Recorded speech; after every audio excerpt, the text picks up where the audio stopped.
Good evening, everyone. We'll get started shortly. I hope everyone had a wonderful weekend and you're all home snuggled up.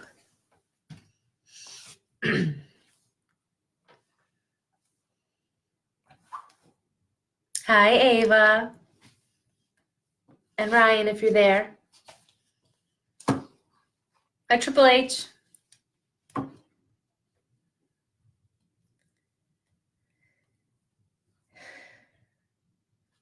Okay. Welcome to Snuggle Up Sundays with Miss Artistani. Today, I'm going to read a story that Mrs. Schaefer recommended and let me borrow. It's called Those Shoes by Maribeth Boelts. She's the author, and the illustrator is Noah Z. Jones.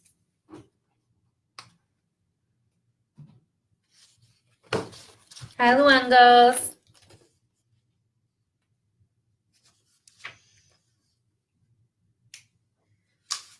Here we go.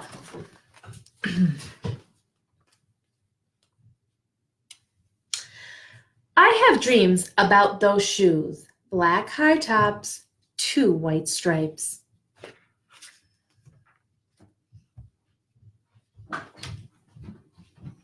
Grandma, I want them.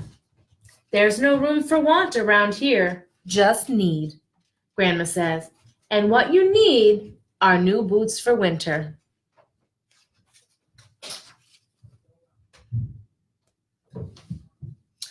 Brandon T comes to school in those shoes. He says he's the fastest runner now, not me. I was always the fastest before those shoes came along. Nate comes to school in those shoes. Antonio and I count how many times Nate goes to the bathroom. 7 times in one day, just so he can walk up and down the hall real slow. Next, Alan, Jacoby, and Terrence each get a pair.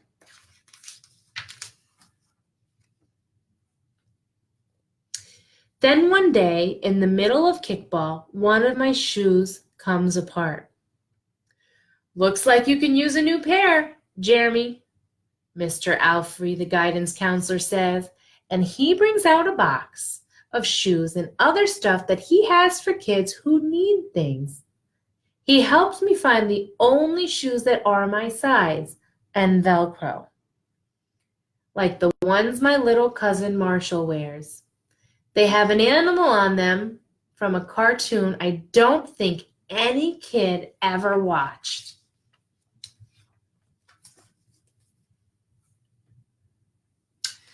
When I come back to the classroom, Alan Jacoby takes one look at my Mr. Alfred shoes and laughs, and so do Terrence and Brandon T and everyone else. The only kid not laughing is Antonio Parker.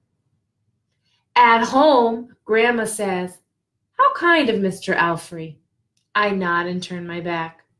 I'm not going to cry about any dumb shoes, but when I'm writing my spelling words later, every word looks like the word shoes, and my grip is so tight on my pencil, I think it might bust.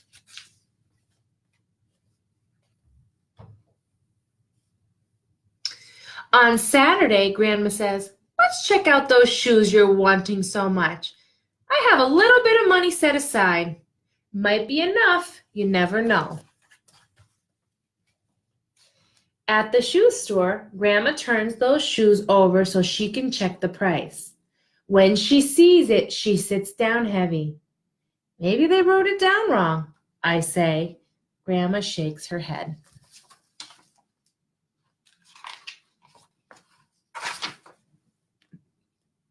Then I remember the thrift shops. What if there's a rich kid who outgrew his or got 2 pairs for Christmas and had to give one of them away? We ride the bus to the first thrift shop. Black cowboy boots, pink slippers, sandals, high heels, every kind of shoe except the ones I want. We ride the bus to the second thrift shop. Not a pair of those shoes in sight. Around the corner is the third thrift shop. I see something in the window.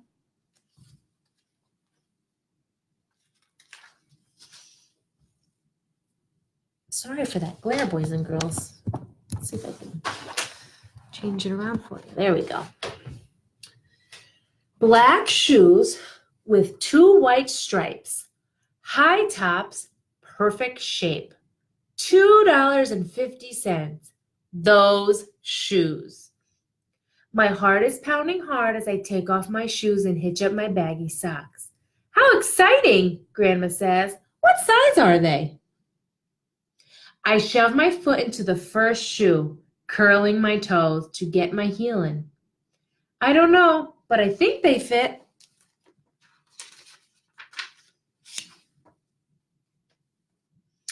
Grandma kneels on the floor and feels for my toes at the end of the shoe.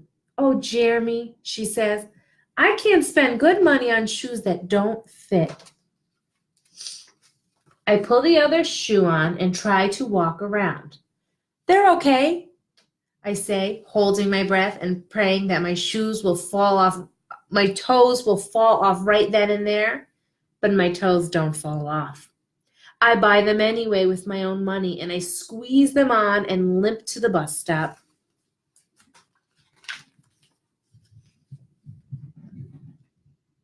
At home, a few days later, Grandma puts a new pair of snow boots in my closet and doesn't say a word about my 2 big feet shuffling around in my 2 small shoes. Sometimes shoes stretch, I say, and Grandma gives me a hug.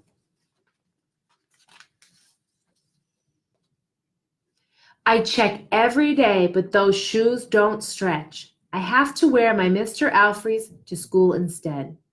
One day during math, I glance at Antonio's shoes. One of them is taped up, and his feet look smaller than mine.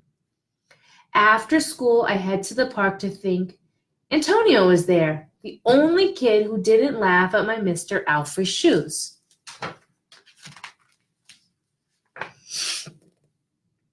We shoot baskets. A loose piece of tape on Antonio's shoe smacks the concrete every time he jumps. I think, I'm not going to do it. We leap off the swings. I'm not going to do it. We race from one end of the playground to the other.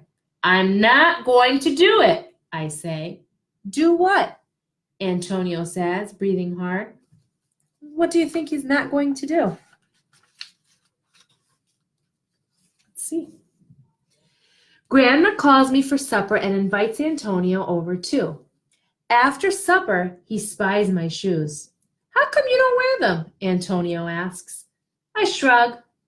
My hands are sweaty. I can feel him wishing those shoes were his.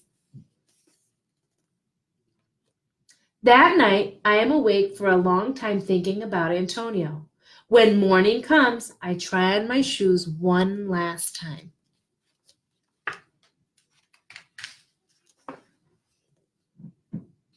Before I can change my mind, the shoes are in my coat. Snow is beginning to fall as I run across the street to Antonio's apartment. I put the shoes in front of his door. I push the doorbell and run.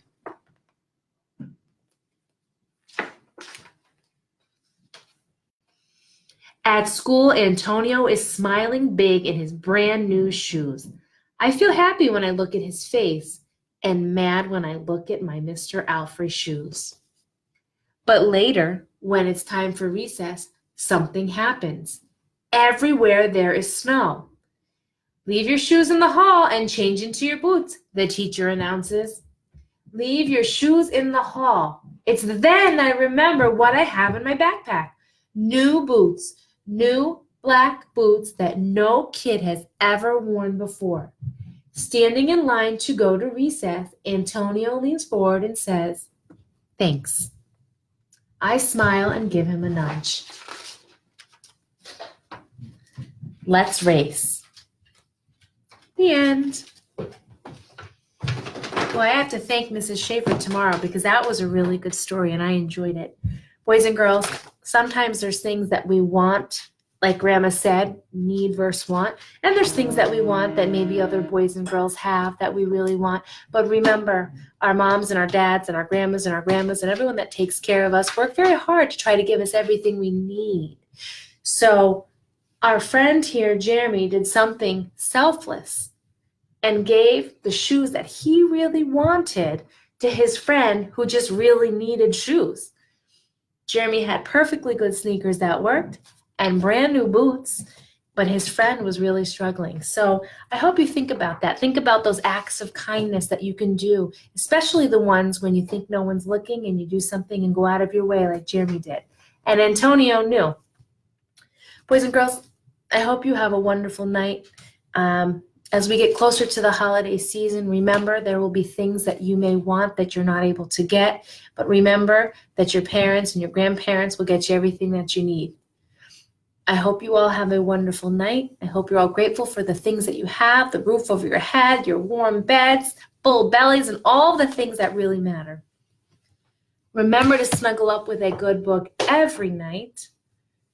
Have a wonderful evening. Don't forget to brush your teeth. And remember, we are still collecting toothbrushes and toothpaste tubes all year long. So bring in your old toothbrushes and bring in your old toothpaste tubes because Mrs. Volpe is always collecting them. Boys and girls, have a wonderful night. I will see you this week. Don't forget, our holiday spectacular is Wednesday night. So practice your singing voices. La, la, la, la, la. Good night, boys and girls.